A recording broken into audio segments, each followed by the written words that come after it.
Yo, hey guys, welcome. Today I want to talk about depression. This is from my own personal perspective, how I fixed my problems and how I solved them. Obviously, depression is kind of an umbrella term. So I'm not talking about everybody that suffers from depression. I'm not talking about, all types of depression being the same. I'm talking about my type of depression, how I fixed it. So keep that in mind. That being said, I do think that a lot of the causes and the symptoms that I suffered are relatively typical of a lot of people that suffer with just life problems in general, really. I mean, you could partly describe depression as just problems with dealing with life and a lot of the challenges that it brings up.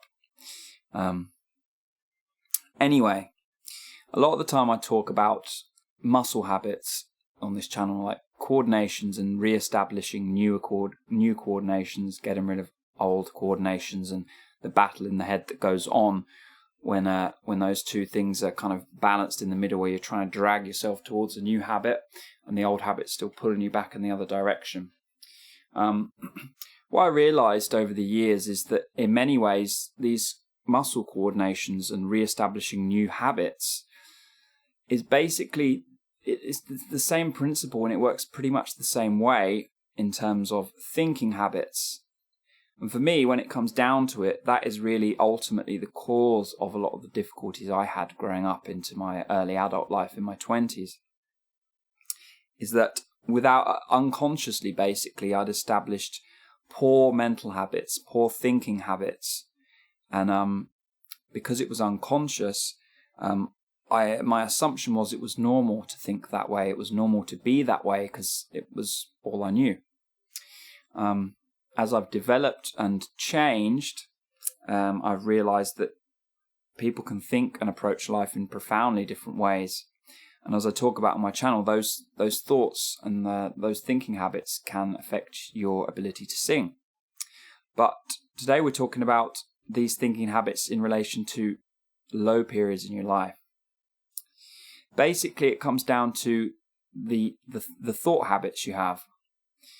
The poor thought habits are essentially dwelling on things you can't control, focusing on things you can't control or have very little control over, versus dwelling on things you can control, can change, and can do something about.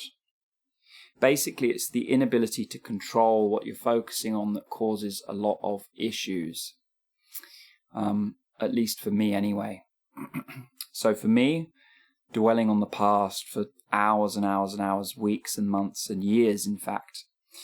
I remember breaking up with a girlfriend called Emma, and it took me about 2 years, literally, of just doing nothing, just lying there, staring at a wall most of the time, just procrastinating and dwelling on everything that happened all that time ago.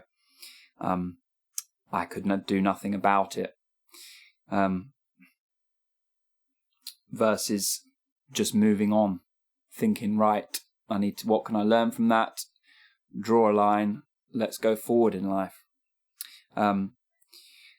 When I was trying to establish these new habits of thinking, what I realized is that basically, just like muscle coordinations, those mental loops we have set up, when we try and establish something new, we can only do it for a very short amount of time, and immediately our mind wants to go back to the old habit.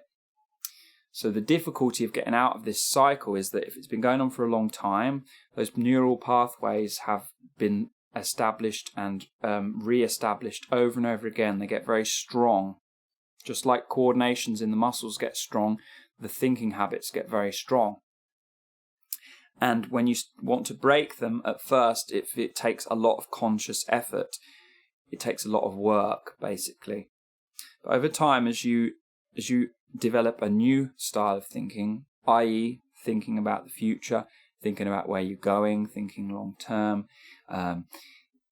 thinking about the glass being half full rather than half empty, not judging others, not judging yourself harshly, all these types of things. As you start to establish those new habits over time, with a lot of effort, it starts to get a little bit easier, to where, again, just like with the singing coordinations, you're kind of in this balance, this battle between the old way and the new way. And that old memory wants to often grab you, especially under stress and under, difficult periods in your life. The trick is to always be establishing that new habit. Seeing the old habit for what it is, seeing how it creates just toxicity in your life, basically. It creates all the sadness, it creates all the profound sense of, having nowhere to go, having no control, what a mess everything is. Versus the new habit, when you are thinking about, what can I build here? What can I do with my time here? For me, it turned out to be singing. It turned out to be making these videos. It turned out to be, rehearsing a lot, doing a lot of live shows. It turned out to be developing myself a lot. It turned out to be passing a lot of these skills and a lot of these ideas on to other people through the singing coaching, and just through videos like this that aren't necessarily really singing coaching. They're more kind of life coaching, I guess. So I had to find something to latch onto. And it took time. Those new mental habits took time. Because I'd been basically in those poor, low-functioning mind habits, basically from a young age, probably in my early teens, all the way to about 23 to 25, around that area where I started to change. So at least a decade of those poor habits being reinforced over and over and over again unconsciously without me realizing. It took a long time to undo and unwind. And I was talking to my mum yesterday and saying, whilst I've progressed all this way, sometimes when I'm under stress, when I'm having a bad day, that old memory of the person I used to be just feels like it drags me back so far to that horrible place I used to live in permanently. And how a lot of people I see, they tend to be more kind of sat in the middle, kind of got this equilibrium because they grew up with relatively decent attitude towards life. When they do lose confidence, it's just a little bit and then back up. If you come out of a dark place, unfortunately, that old memory is very real. You can get dragged right back in as it feels like you've gone nowhere. But the thing is, it only lasts for a short amount of time, and as those old memories dwindle and the new habits become stronger and stronger,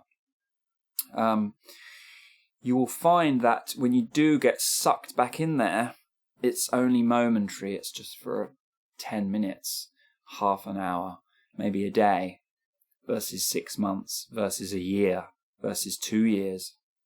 Yeah? So whilst those old memories will always be there, always be part of your life, the new habits eventually dominate, and those old memories don't really control your main direction. Think of it this way: you're on a balance. As long as your balance is more towards the glass being half full, positive thinking, focusing on things you can control, focusing on things you can do something about, planning for the future, working long term towards the future rather than just partying and avoiding your future. All these things tilt the balance more and more in your favor.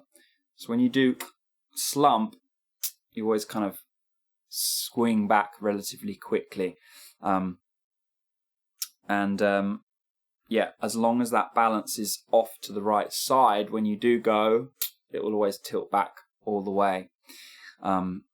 So think of it like a bias, as in the more you're biased in one direction or the other, the easier it is to just drift back there every single time. Now it takes very little work or effort for me. I have to sit down here and there and say, what are you doing? Put in some time, make a video, do X, Y, Z, these kinds of things, to just make sure I'm keep ticking over, keep going in that correct direction for me. Whereas at the start, like I said, it was constant reset. No, can't think about that. Need to move on from that. All that stuff over and over again for hours. those old habits were very strong at that point. Anyway, I just wanted to give you some thoughts about my journey. What I think about some of the causes of a lot of problems people face, and how I think about them a little bit differently. The overall argument I have here is that just like re-establishing muscle coordinations, establishing attitudes and habits in your life basically work the same way. If you've had poor habits and a poor attitude established for a long time, which is causing you to feel awful, it's going to take you time and a lot of work to re-establish a new habit. And that's the reality of it. So however far you've gone down the rabbit hole the wrong way, you've got to find a way to claw your way back out step by step. And it's tough. The start of the journey is awful. But over time it gets better. And that's all, guys. Hope you enjoyed this video. Please comment, rate and subscribe. And yeah, I've got a PayPal donation at the bottom, link at the bottom of this video. And if you feel like it, please make a donation to the value that you think you got from this video. See you again. Bye.